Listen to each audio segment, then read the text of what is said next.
Do it live. Do it now. Wait. Hold on. Play your intro.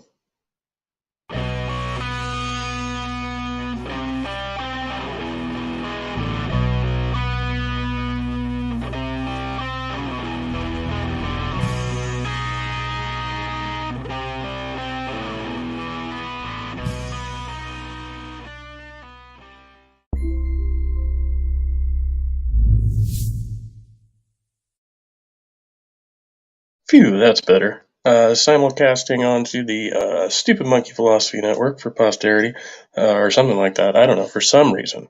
Uh, Beers with Hitler. Beer with Hitler. Question mark. Somehow this came to my mind at some point during the last stream, and then it got brought up in another stream I was listening to. Unfortunately, I can't really remember. But I know, this train of thought stuck with me. So, men will often say of other men in power, or other men who they would like to be in power, their prospective candidate or elected official, right? And they're going to say, he's the kind of guy I'd like to have a beer with. I hear a lot of people say this, like as if the quality you should want in your politicians is the kind of guy you sit and have a beer with because he's like a fun guy, or like he'd be pretty entertaining. I don't know. Maybe we'd have a robust philosophical conversation or something. Maybe. But is that really like the quality we should be looking for? Or do we want to be buddies with elected officials? Especially if they fuck up. Then you really don't want them to be your friends, right? Because we all know how people will turn on politicians as soon as they can't get some piece of legislation pushed through or some kind of, whatever it is. Your favorite politician can become most hated pretty quickly. And that whole, I'd like to have a beer with that guy thing kind of goes out the window, doesn't it? Yeah. People used to say that a lot about George W. Bush.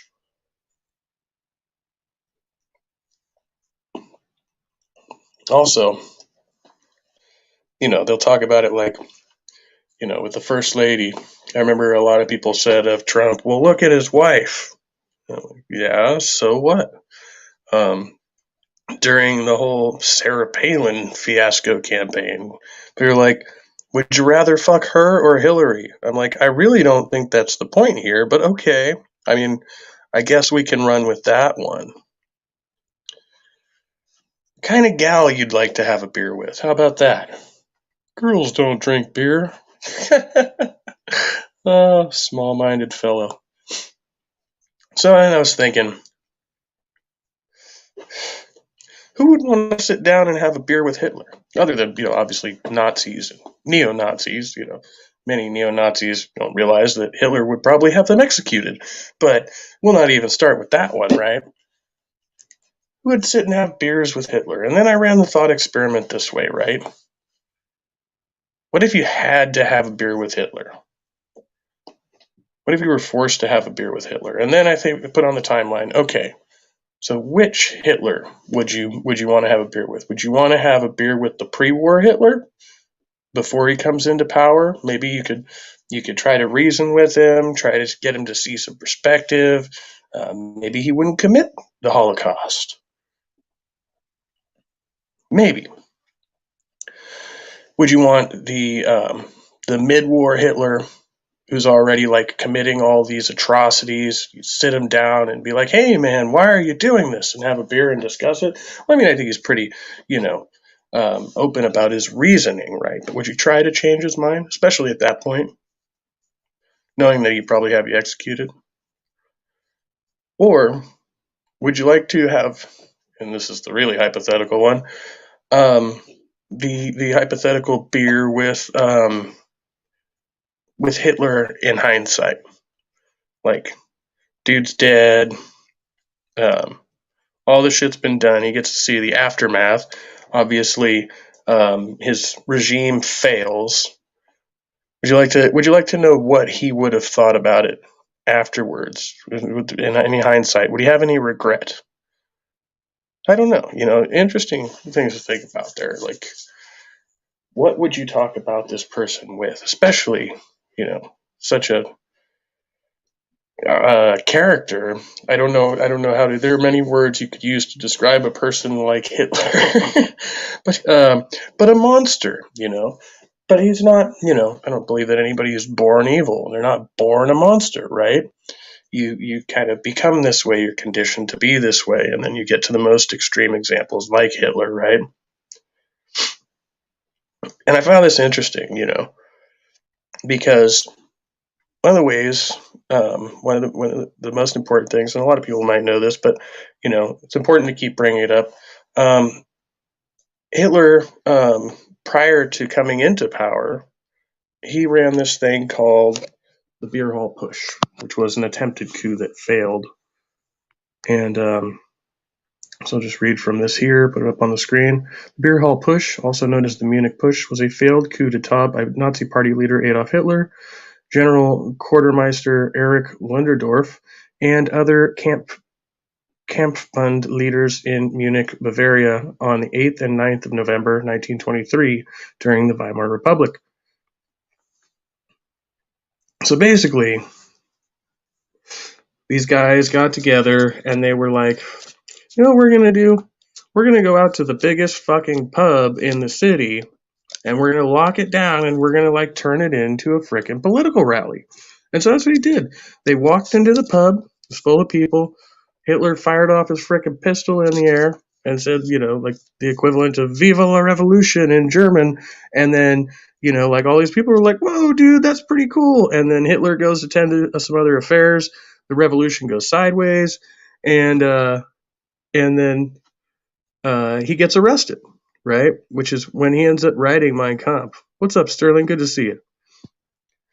Which I think is I think a lot of those Germans, they would have been, they were probably kind of excited about having a beer with Hitler that day. I don't know. It just seems like that was the general, the thing that was going on. People just.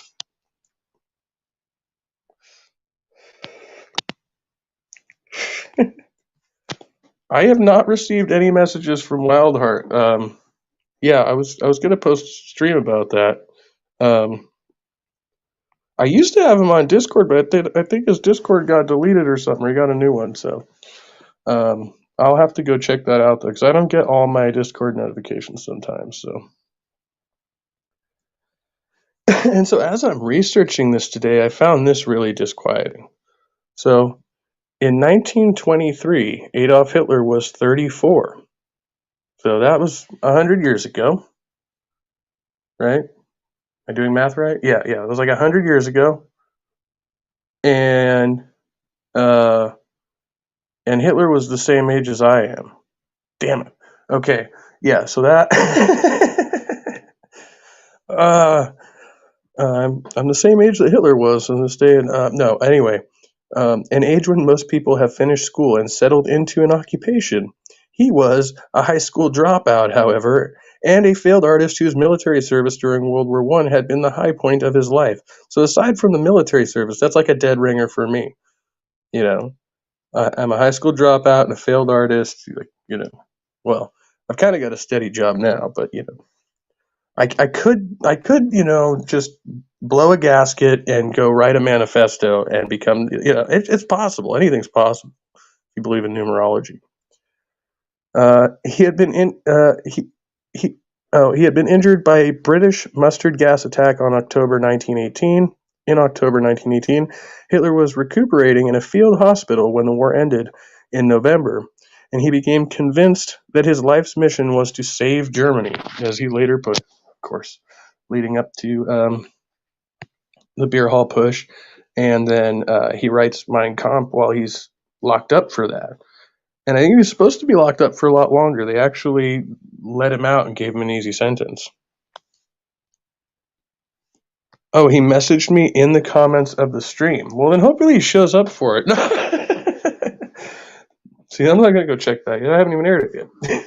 And would I schedule that for 10 o'clock this morning? Yeah, I do weird shit like that sometimes. I mass schedule things and then I move the dates and times around so you can never actually rely on me. That's why you have to hit the notification bell, otherwise you just never know what you're gonna get, man.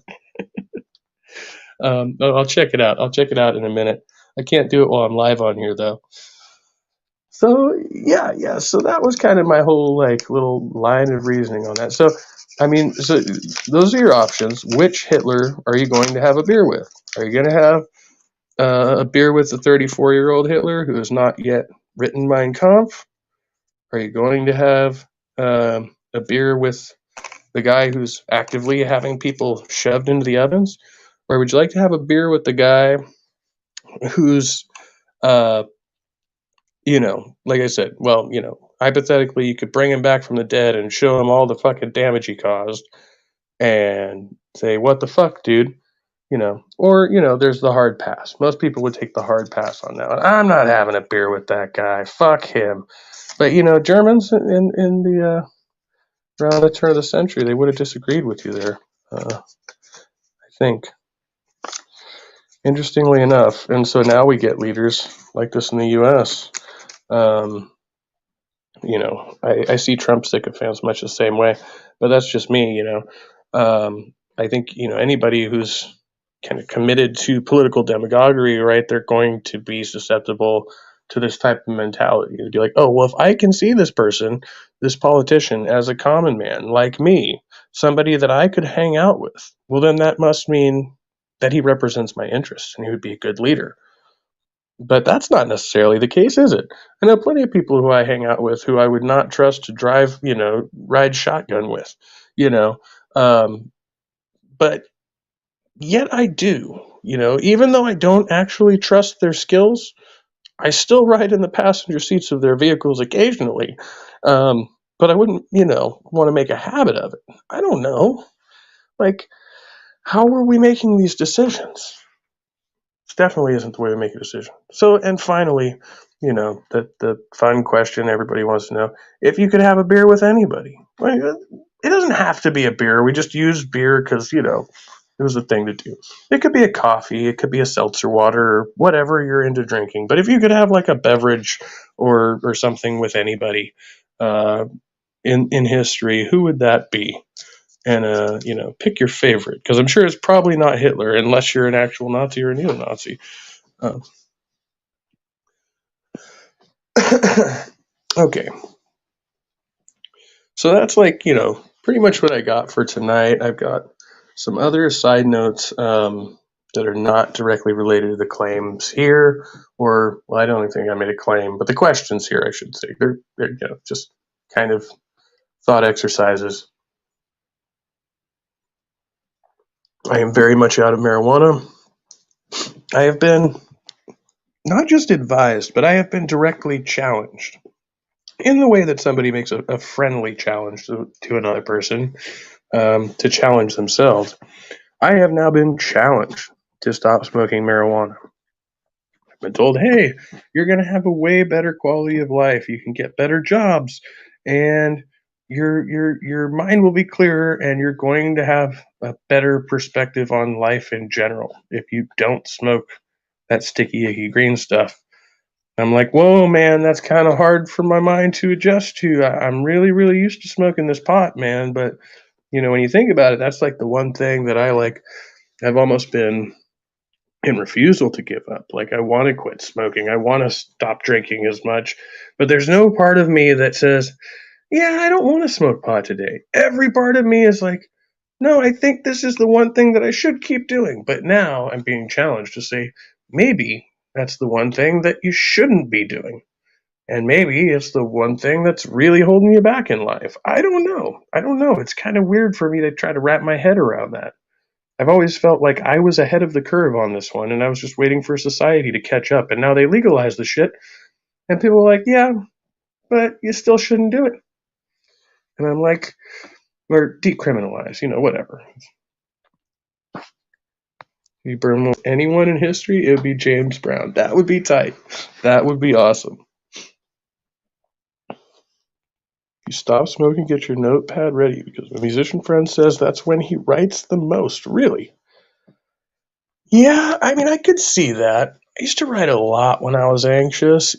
I'd still write a lot when I was high, but like, yeah, I mean, right now I haven't really been writing much of anything. It's been a kind of a downer. I never really attribute it to being stoned because I always think being stoned makes me feel creative. But then I think, actually being anxious usually makes me really creative, and getting stoned makes me not anxious. And so, yeah, maybe there's something to that. I don't know. We'll see. We'll see. Um, I'm gonna have to ease myself into this. It's gonna be a thing. So we'll see. I'm not quite there yet, but I'm contemplating.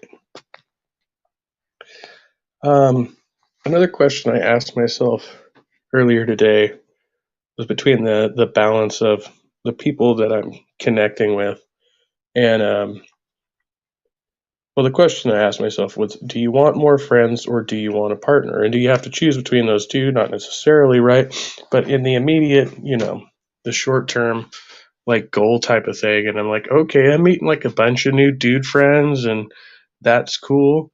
And I'm really kind of like, I'm trying to dip my toe into the Facebook dating thing. But in the meantime, like, I've got a couple of women's numbers now, and I haven't called them. Like I got the Asian woman's number last week. She called me this morning, and I missed it. But she came by and she dropped me off some food and stuff. But I was, supposed to meet up with her. I guess it was this morning. I thought it was Monday, but it was this morning we were supposed to meet. So I probably should have called her Monday, but I didn't do that.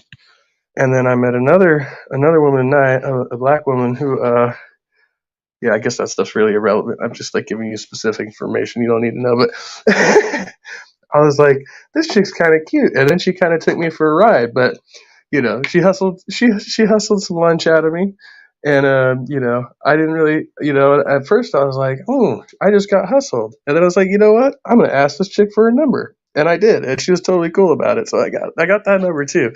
I was like, but I gotta watch out for that because our relationship, our our meeting of each other starts out with her hustling some food. I bought her food, and then I realized that she had some food. She just wanted to get some out of me, you know. I wasn't like, this chick doesn't seem like she's starving, but I'm gonna try and do the nice guy thing. So yeah, I think I spent like $8 or $9 buying her lunch unwittingly, and then I felt kind of good about it afterwards. Like, well, it's not gonna break me, and we both have the recognition of what happened, and then she was like, you know what? Yeah, I'm gonna give this guy my number. So we'll see. Maybe it's a fake number. I don't know yet. I haven't even tried it, but we'll see what happens with that. And why not both? You want more friends or do you want a partner? Why not both? Right. And it's like this other question. What do you want to be when you grow up? Well, I could tell you what I wanted to be when I grew up, but now that I am grown up, what do I want to do? And I'm like, I feel like I'm in this like weird pickle zone where people are telling me I should choose, but I shouldn't keep doing what I'm doing because it's really not going to provide a future for me. I mean, it's great as far as having a stable job, but if you want a good job where you're going to make more money and be able to retire and all of that stuff, then you're going to have to move into another field. And both of these fields require that I quit smoking the pot. So now the question is, what do you want to be when you grow up? The driver or the cop? Those are a couple of weird options, right? But actually, I'm like perfectly suited to these jobs in some ways, right? And I'm already doing the security thing and I'm learning the buses just by being there. And, it's like just the next step. But with either of these positions, they're going to be super strict about, um, well, yeah, about any type of drinking or drug use. And, also about social media like this. That's going to start getting scrutinized, and no doubt it already has since I've done the whole thing with Department of Corrections. They're probably already looking at it, but it's going to be looked at even more harshly if I actually get chosen for one of these positions, right, then there's a chance they might be like, hey, you got to take this content down, or you can't produce this content anymore. And you certainly can't go around talking about your job the way you do. Given you can't say stuff like that. They're not going to have it, and so that's an issue. And I'm like, well, okay, okay. So I have all these like choices to make, and I'm really bad at making choices. So I'm going to continue being indecisive, shilling it out into the universe. No, I'm sure eventually. Right. Okay. Why did I blow off the Asian chick? She, I know, I felt like such a dick too. And then I was so happy when she texted me, and I was like, okay, I get to see you later. And then she's there, and then it was like it's difficult because I want to chat her up, but because I'm on the job, I feel weird like focusing on this person when I'm supposed to be out doing other things. You know what I mean? And I think she feels a little bit weird about it too. She's also encouraging me to go for the driver position. So I don't know if there's something having to do with that. I don't get the impression that she doesn't like security guards. I just get the impression that maybe she could see me, doing something better with myself. And so, yeah, yeah. So I should probably call her, but I don't want to be weird about it now since I saw her today. Like, how long should I wait to call her? Or should I just call her tomorrow to say thank you again and see where that goes? I usually end up seeing her a few times a week out at the bus stop, but like, I don't know. It feels strained. It feels like having the number, have a more like comfortable personal conversation. The other problem, though, is that I do have a little bit of trouble understanding her sometimes. I mean, she speaks English well, but she's got a thick accent, and so sometimes I like having to ask her to repeat herself like 3 or 4 times before I get something. I'm like, shit, I feel, but like I'd rather do that than just like nod and smile and not really know what she said. It's going to be even more difficult over the phone. Plus, she wears a mask most of the time, so I can't even read her lips because I'm usually pretty good at that too. But no, no, I definitely am going to follow up on that. It's yeah, she's a sweet, bubbly personality. You can tell she's just I don't know, she's got that aura about her or whatever that's that's really charming and cool, and you're just like, but you also like for me, I would also feel like bad like bringing my demons onto this person, like this person doesn't appear. I mean, I'm sure she's got history, but I'm like, um, yeah, I don't know. My shit's a little unusual, so it tends to scare people sometimes a little bit. But I don't know. We'll see. We'll see. I'm definitely gonna get back on that one. So that's where I'm at with that. I think I went through my notes. Oh yeah, and there's my notes from the meeting.